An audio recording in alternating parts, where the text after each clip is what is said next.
पूरी प्रक्रिया जो है आज समझना चाहेंगे कि बजट को तैयार करने में कितना लंबा वक्त लगता है। अब प्रश्न उठता है कि कैसे बनता है। फाइनेंस डिपार्टमेंट इसे कई महीने पहले स्टार्ट कर देती है, सभी डिपार्टमेंट से प्रपोजल मांगती है कि तुम्हारी क्या ये स्कीम है, क्या तुम काम करना चाहते हो, कितने काम पेंडिंग है, कितने खर्चा करना चाहते हो। बजट डिपेंड करता है, जो मैंने आर्टिकल 202 में बताया, एनुअल फाइनेंशियल स्टेटमेंट। सरकार देखती है कि पूरे वर्ष में हमें कितना रेवेन्यू मिली। रेवेन्यू वो कलेक्ट करता है जीएसटी से, वैट से, एक्साइज से, ट्रांसपोर्ट से, एटसेट्रा एटसेट्रा। वो इन 90 एमएलए का काम है। अगर ये यहाँ कामयाब हो जाते हैं और सरकार के धन को सही इस्तेमाल करा पाते हैं और उसमें बचत कर पाते हैं, तो ना तो कर्जा बढ़ेगा, ना ही गलत इस्तेमाल होगा, ना ही करप्शन होगी, समय पर काम होगा। तो ड्यूटी हमारे एमएलए की बनती है एक्ट बनने के बाद में। प्रदेश के मुख्यमंत्री मनोहर लाल खट्टर ने बीते दिन विधानसभा के अंदर बजट पेश किया था। करीब 3.5 घंटे का लंबा वक्त लगा वो बजट पढ़ने में। हर एक चीज को विस्तार से सीएम ने बताया। हर एक वर्ग के लिए जो सुविधाएं जो है मुहैया करवाई जा रही हैं या आगे करवाई जाएंगी, बजट में कितना प्रावधान किया गया, करोड़ों रुपए का जो हर एक विभाग को राशि दी गई, विस्तार पूर्वक जो है वो सीएम ने पूरा विस्तार से जानकारी देते हुए बजट पेश किया। लेकिन कुछ मिनट सुनने के बाद कांग्रेस के विधायक, विपक्षी दल के विधायक जब बाहर निकले, तब उन्होंने इस पूरे बजट को जो है पूरी तरह से फ्लॉप बताते हुए तो किसी भी वर्ग के लिए कोई भी रियायत ना दिए जाने की बात, तो इस तरह के आरोप जो है वो सरकार पर लगाए थे और बजट को पूरी तरह से फ्लॉप करार दिया गया। बजट अच्छा था या बुरा, हम इस पे आज चर्चा नहीं करने वाले। चर्चा आज करेंगे राम नारायण यादव साहब से। मेरे साथ में है, संविधान के विशेषज्ञ हैं और विधानसभा हरियाणा के अंदर एडिशनल सेक्रेटरी पद से रिटायर्ड हैं और पंजाब विधानसभा के सलाहकार, बहुत वरिष्ठ एक व्यक्ति मेरे साथ में है। इनसे आज बात करने वाले हैं। यादव साहब, पूरी प्रक्रिया जो है आज समझना चाहेंगे कि बजट को तैयार करने में कितना लंबा वक्त लगता है, कैसे कैसे बजट तैयार होता है और क्या चंद मिनटों में इस चीज को कहते हुए निकल जाना कि बजट पूरी तरह से फ्लॉप है, ये सही कहा जा सकता है? देखिए सरदाना साहब, ये बजट बहुत इम्पोर्टेंट चीज है गवर्नमेंट की, पब्लिक के लिए। और जो क्वेश्चन आपने पुट किया है, ये जो बजट होता है, ये एक एनुअल फाइनेंशियल स्टेटमेंट होती है पूरे वर्ष की, पूरे प्रदेश की जनता के लिए, जनता का धन जनता के ऊपर खर्च करने के लिए, उसको हम बजट कहते हैं। और इसका संविधान के आर्टिकल 202 में प्रावधान किया हुआ है। अब प्रश्न उठता है कि कैसे बनता है। फाइनेंस डिपार्टमेंट इसे कई महीने पहले स्टार्ट कर देती है, सभी डिपार्टमेंट से प्रपोजल मांगती है कि तुम्हारी क्या ये स्कीम है, क्या तुम काम करना चाहते हो, कितने काम पेंडिंग है, कितने खर्चा करना चाहते हो। उनसे प्रपोजल आने के बाद सरकार अपनी रेवेन्यू को देखती है और रेवेन्यू के हिसाब से फिर वो एलोकेट करती है। तो ये प्रक्रिया इस तरह शॉर्ट में है, जो बड़ी लंबी प्रक्रिया है सरकार के लेवल पर। हमारे प्रदेश में एक नई प्रथा 2 साल से वर्तमान फाइनेंस मिनिस्टर श्री मनोहर लाल जी जो चीफ मिनिस्टर है, उनके नेतृत्व में चली है कि सभी एमएलए को, एक्सपर्ट्स को, इंटेलेक्चुअल्स से सलाह देते हैं कि किस तरह अच्छा बजट बनाया जाए, और इस बार भी ऐसा हुआ है। तो हम कह सकते हैं कि एमएलए की इन्वॉल्वमेंट जो एप्रोप्रिएशन पास होने के बाद में स्टार्ट होती है, वो पहले ही स्टार्ट हो चुकी है कि तुम पहले ही बताइए कि क्या किस तरह का प्रावधान किस चीज के लिए किया जाए। तो उनकी भागीदारी और उनको भी शामिल इसमें किया गया है। अब बात होती है कि बजट कैसा है कैसा नहीं, ये एक भी पक्ष का और पक्ष का दोनों का दायित्व है कहना। परंतु बजट डिपेंड करता है, जो मैंने आर्टिकल 202 में बताया, एनुअल फाइनेंशियल स्टेटमेंट। वो होती है कि रेवेन्यू एंड एक्सपेंडिचर की स्टेटमेंट। सरकार देखती है कि पूरे वर्ष में हमें कितना रेवेन्यू मिलेगा। रेवेन्यू वो कलेक्ट करता है जीएसटी से, वैट से, एक्साइज से, ट्रांसपोर्ट से, एटसेट्रा एटसेट्रा से। उसको ये भी देखना होता है कि जनता पे ज्यादा बोझ ना पड़े, ज्यादा टैक्स ना लगे। लेकिन अगर टैक्स भी लगता है, देना भी पड़ता है, तो वो पैसा जनता के ऊपर ही खर्च होता है, जिसको हम एक्सपेंडिचर कहते हैं। वो एक्सपेंडिचर रेवेन्यू के बाद में आता है। तो इस रेवेन्यू एंड एक्सपेंडिचर दो चीज का खेल इस बजट में है। अब उसको बजट पेश होगा, अब इसको प्रोसीजर हमारी एस्टिमेट दूसरी कमेटी जो है वो एग्जामिन करके 17 तारीख को पेश कर देंगी अपनी रिपोर्ट। बजट पर बहस होगी, पास हो जाएगा एप्रोप्रिएशन। मेरा ये एक लंबी प्रक्रिया, क्योंकि अब तो बजट जो है पटल पे आ चुका। सीएम साहब वित्त मंत्री हैं, उन्होंने ये बजट पेश कर दिया, लेकिन इसको बनाने की पूरी प्रक्रिया कितने महीने पहले से शुरू होती है, कितने लोग इसमें लगते हैं, कितना वक्त इसमें जाया होता है, कितने लोगों की कमेटीज बनती हैं, क्योंकि अभी जो है 2 साल से, जैसे आप बता रहे हैं कि अब जाकर के एक नई प्रथा शुरू हुई है, और वो भी अभी के जो विधायक है उनको साथ लेकर के बिठाया जाता है, उनसे पूरी सलाह मशवरा लिया जाता है, मंत्री और तमाम एमपी से जो है सलाह किया करके जो है हर वर्ग के लिए कैसे जो है ये अप्रोप्रिएट वे कैसे अच्छा बन पाए, वो सारी चीजें जो है काउंट की जाती हैं। लेकिन पूरी मशीनरी मैं समझना चाहूंगा कि वो मशीनरी और टाइमिंग कितनी। देखिए, ये पूरी मशीनरी हरियाणा गवर्नमेंट के पूरे डिपार्टमेंट है, और ये कम से कम 4-5 महीने पहले ये काम स्टार्ट हो जाता है। फाइनेंस डिपार्टमेंट सभी डिपार्टमेंट्स को लिख देता है कि आप अपनी अपनी प्रपोजल्स, अपने अपनी डिमांड्स बजट के लिए भेजिए, और वो भेजने शुरू कर देते हैं, बनाने शुरू कर देते हैं। ये प्रक्रिया 4-5 महीने पहले कम से कम स्टार्ट हो जाती है। उसके बाद चलता रहता है काम कि क्या ऐड किया जाए, क्या काटा जाए और कितना कम किया जाए। तो मशीनरी का जहां तक बात है, वो पूरी हरियाणा गवर्नमेंट की मशीनरी लेके कलर से लेके चीफ सेक्रेटरी तक, प्रिंसिपल सेक्रेटरी तक, पूरी मशीनरी इसमें इन्वॉल्व होती है। विशेषकर वो होते हैं जो फाइनेंस को उस डिपार्टमेंट में डील करते हैं, ये उनका काम होता है। लेकिन सभी मशीनरी इस पर फील्ड से लेके यहाँ तक सभी विधायकों को साथ में लेकर के चलने का काम जो है अब वो मुख्यमंत्री साहब ने अब शुरू किया। इससे पहले मतलब पिछली सरकारों की बात की जाए, वो तब ऐसी चीजें, ऐसी प्रथा नहीं थी। क्या इसका कुछ ज्यादा लाभ हुआ, इससे कुछ फायदा मिले? देखिए, इसका लाभ होना चाहिए, और अगर ये प्रथा ना भी होगा तो भी गवर्नमेंट जनता के धन का प्रबंधन है। सरकारी धन जिसको हम कहते हैं वो सरकारी धन नहीं है, वो पब्लिक मनी है, जनता का धन है, और जनता के धन की प्रबंधक मात्र सिर्फ गवर्नमेंट है।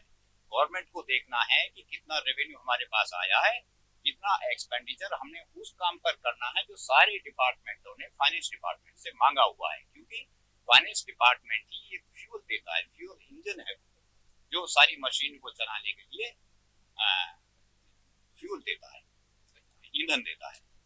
जब तमाम विधायक जो है अपनी सलाह देते हैं, इवन जो विपक्ष के विधायक हैं उनसे भी सलाह मांगी जाती है, उनके एरिया के हिसाब से जो बजट कितना एलोकेट होना चाहिए वो डिमांड भी जो है मांगी जाती है। इसके बावजूद विपक्ष द्वारा चंद मिनटों में यह कह दिया जाना कि बजट पूरी तरह से फ्लॉप है, कितना सही मानते?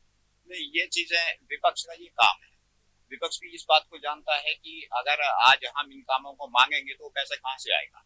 अगर कल गवर्नमेंट उस पर इतना काम वो करेगी जो मांग रहे हैं, गवर्नमेंट तो अपने हिसाब से एडजस्ट करेगी कि कितना रेवेन्यू और कितना हमने एक्सपेंडिचर करना है। अगर उनके हिसाब से काम करें, उनको एडजस्ट करने की कोशिश करते हैं, अगर पूरा तो जो डिपार्टमेंट मांगते हैं उनके हिसाब से भी काम नहीं होता, क्योंकि रेवेन्यू देखा जाता है, सरकार की पब्लिक की जेब भी देखी जाती है, कितनी जेब पब्लिक के ऊपर जेब बाहर पड़ेगा।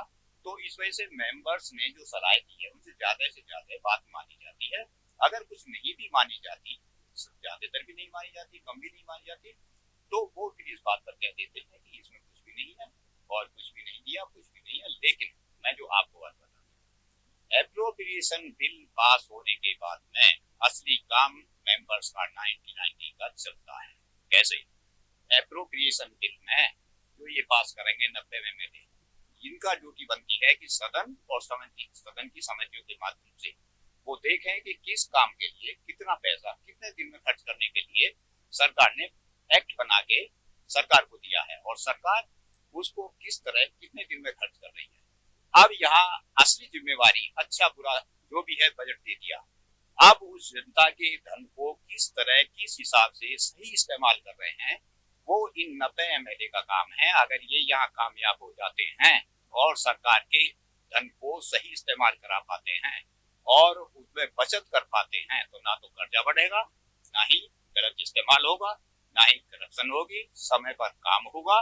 तो ड्यूटी हमारे MLAs की बनती है एक्ट बनने के बाद में ज्यादा। लास्ट सवाल इसी चीज से रिलेटेड रहने वाला है।